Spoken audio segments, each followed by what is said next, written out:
My name is Ted Wade. This is my Aunt Shirley. She will be 90 years old in May the 26th. She moved in with me probably 25 years ago, and she got Alzheimer's about 8 years ago. And I've been taking care of her. I've been her caregiver since then. So when Shirley moved in, I promised her that I would never send her to a hospital. And as her situation with Alzheimer's progressed, it was very stressful to me. I closed my office, moved everything home, worked from home, part of service from AAAPP. Instead of sending a caregiver in here, they let me go hire someone. And I found someone that has bonded very well with Shirley, and she's here as much as I need her, and I pay her. And that is like the ultimate blessing that you can give someone in this circumstance. It's, I recognize it's costly, and but I think if anyone ever deserves it, Shirley Starr does, because she is a very sweet person. I got to tell you about Sparky. Sparky is the newest member of the family. Before she got Sparky, she was getting very lethargic. The light in her heart was out, the bulb had burned out, and she's like had no joy in life.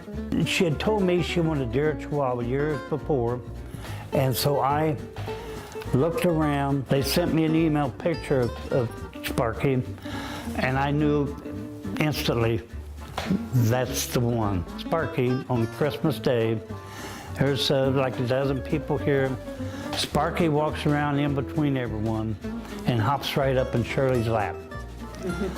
And he wouldn't get down, stayed there.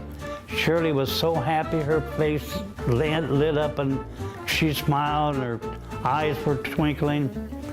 And I was sitting back behind her, and she looked back at me and she said, "Ted, this is the kind of dog I always wanted." And I said, "I know, it's yours."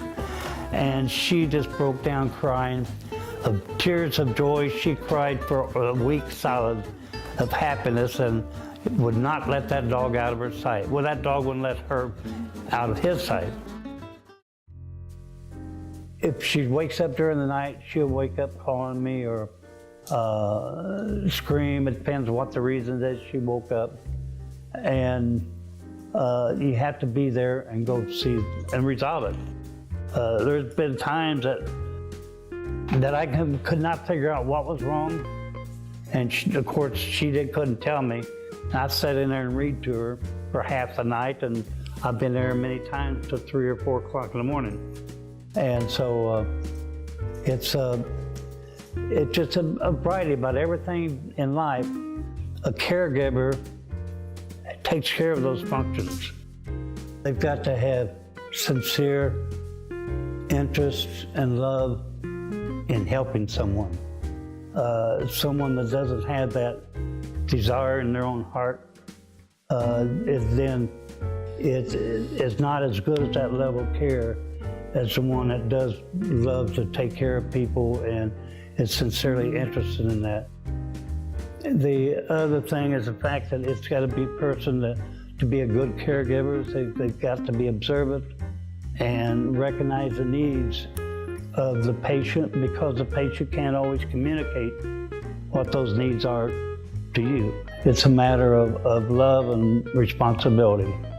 And I think those feelings outweigh any feelings of loss of movement or traveling, something like that. I don't feel abused or used because of that responsibility. I feel lucky. I feel that it's something that comes from here that I should do.